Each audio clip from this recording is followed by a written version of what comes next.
stay behind Thomas, eh? You stay behind us. Clear, Thomas? Right. All right. So we're gonna start zone 4.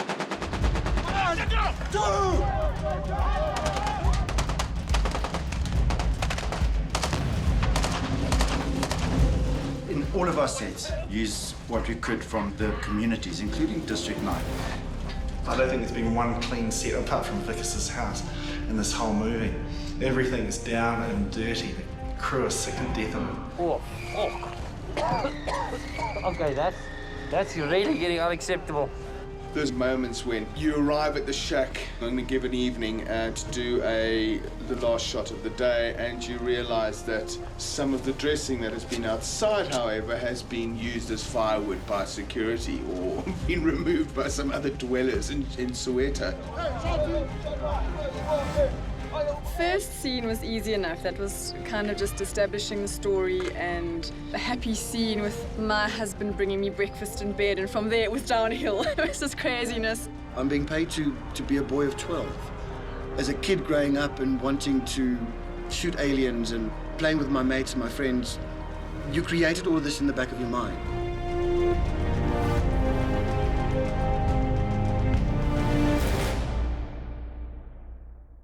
Yeah, I remember the first day very clearly. And I wondered what the hell I was doing, because we were using a handheld Sony EX1. We didn't have a proper video system set up, so I was watching it on the viewfinder on the EX1, which is mental. So, you know, I was fairly stressed out.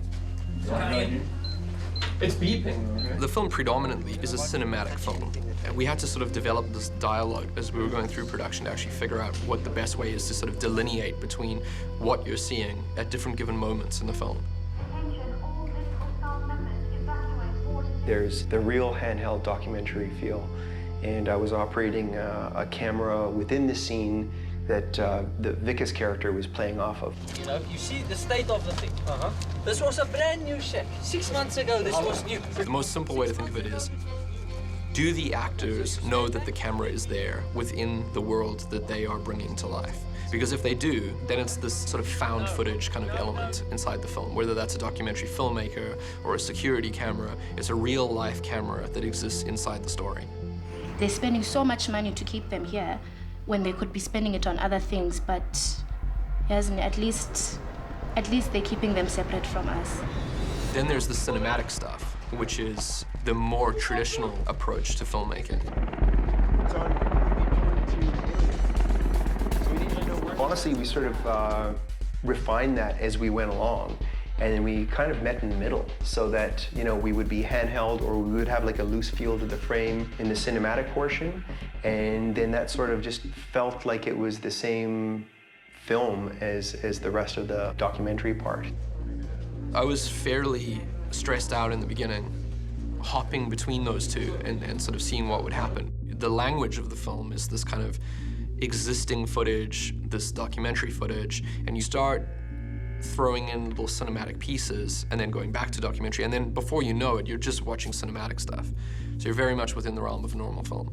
It won't be your traditional sit-down movie that you're used to watching. I think some people will be excited by it. Some people might be a little jarred by it at first. It still smells like it. Could I have some of your salary from today? Because, I mean, you are the DOP, but you are not DOPing, eh?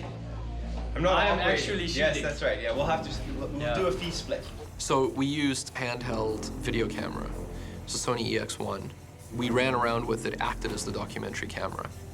The sound design and everything within that world is meant to be treated as though this really is a handheld video camera.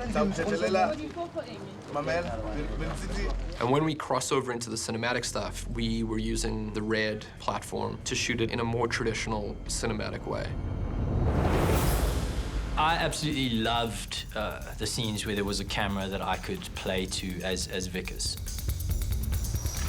The very first test we did was done on that basis. So it was Vicus being on camera for the first time. And so you've got this extra layer of, well, how is he on camera versus off camera? And it creates a very real feeling when you can kind of, you know, if every now and then you can look into the camera and look back at you and look into the camera. You connect with him. No, it's fine. It's fine. He's a maniac. He's fantastic. He's really embraced his character. I mean, there've been times where he doesn't even really come out of character just to sort of, you know, keep him in there. We'll have break for lunch and he's still Vickers with the very Afrikaans accent. At first, you know, I thought that it was going to be difficult to do this. But in fact, there's quite a lot of control. They're building in a little bit more control for me, you know. So if you have a look at this, okay, basically it almost worked like a fork, you know. So if you get the right angle, okay, that one didn't work so well, but okay, that didn't work so well either. But if you take, okay, that's also not. He was a producer for years, and he pushes and pushes and pushes, and when everybody else falls over, he'll just keep going. He's much more energetic than any, you know, Energizer Bunny in the world. Yes. VX 128.1 Yankee, take 1, Bravo marker. Charlie marker. What?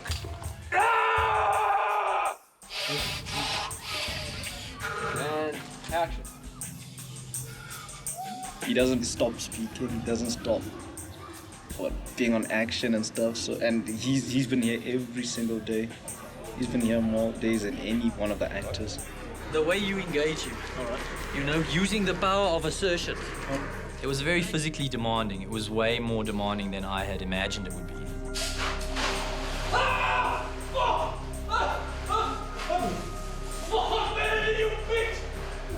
Not having acted in a film like this before, I didn't really have a handle on how much actors go through, particularly if it's a lead part like this with the kind of emotions that Vickers experiences. He literally goes through virtually every major possible human emotion. No, acting is not at all what I thought, you know.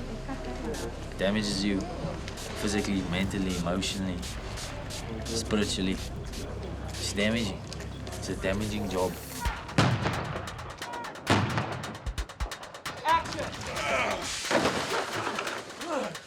That close team of technical people, they make the performance what it is on screen.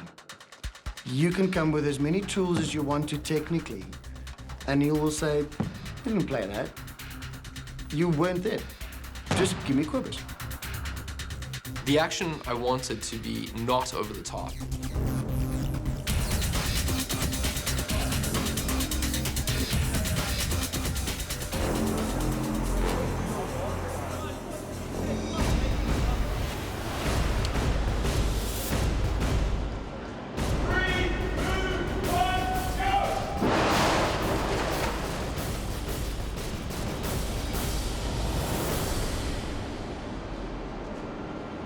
The whole film is meant to be not Hollywood.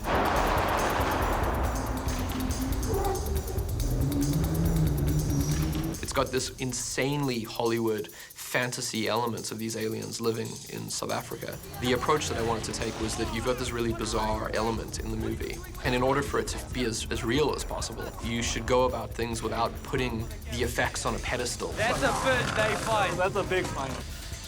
Everyone ready? Okay, here we go. We had people right on top of explosions. 3, 2, 1, action!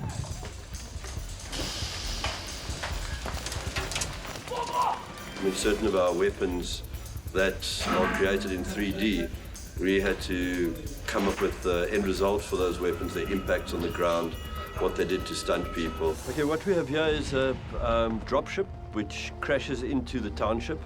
And the way we're achieving this effect, which is a dust explosion basically, we're using 5 air receivers, which each 500 liters of air. We pump them up to 10 bar, and then we have these actuator valves on them, which is basically a knife which opens up on electronic cue. And then on the end of each one of them we have a mortar, which is filled with dust and cork and various soft debris, which will then fire across this road over here and hopefully hit the house. 4, 3, 2, 1, go!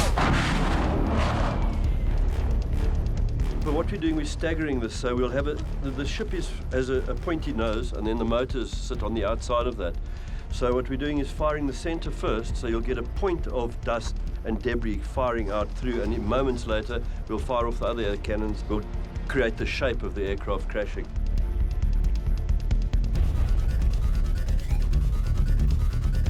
For the most part, when we were filming, my mind was never in the realm of visual effects.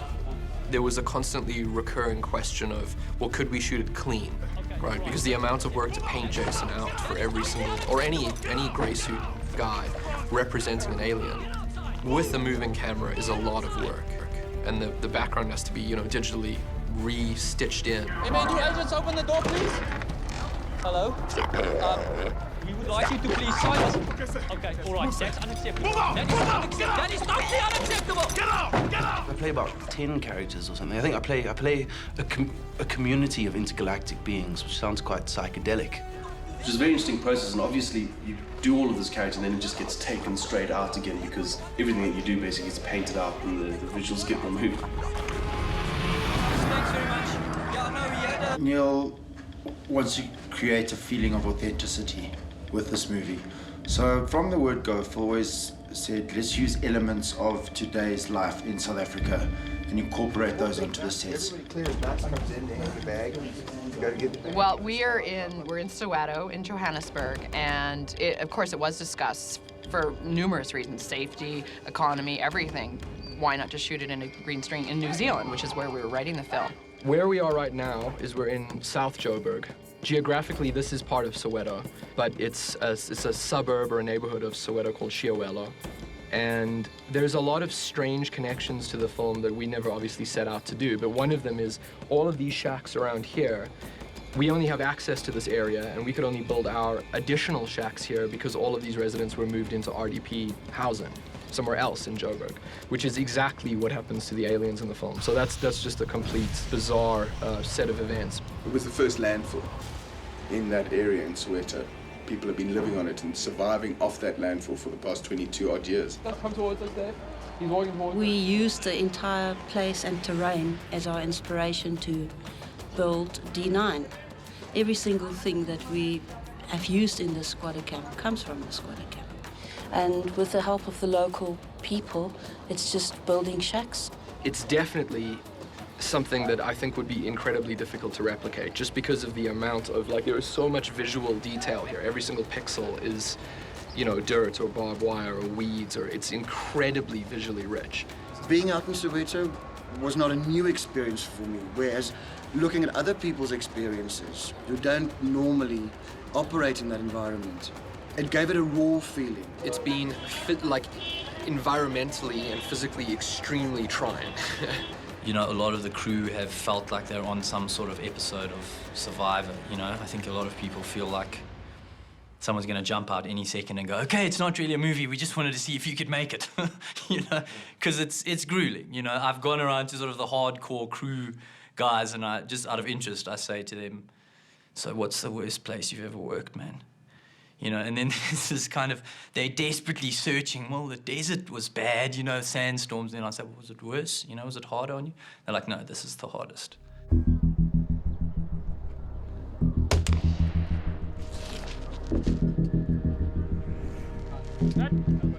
I think the biggest challenge on this job, and also the most enjoyable challenge, has been the range of sets, from spaceships through to squatter camps, through to medical laboratories and military installations. It's a whole range of stuff.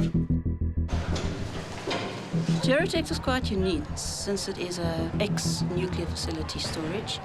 We have somehow managed to be able to build our set around, and in the process of building our set around it, we have incorporated this area here, which is the 1980s apartheid nuclear weapons program storage facility.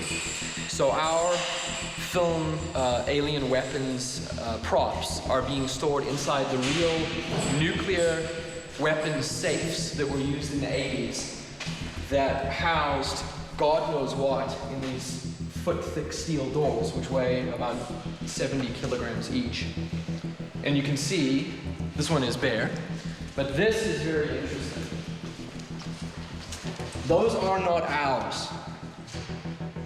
So Yeah, it's a little disturbing, but there they are. They're right there. Watching Neil direct this from the very beginning has been amazing. It really has. He knows what he wants, and he just has instinct. Neil's whole approach to this whole movie has just been unbelievable because he's allowed us to explore the characters and given us such freedom, but at the same time, he's guided us along the whole way, if that makes any sense.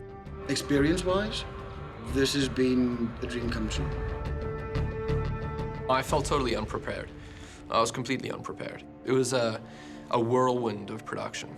If we do a picture wrap on Shelto, that means we've got nothing more to shoot. So that was indeed Shelto. Thank you very much, sir.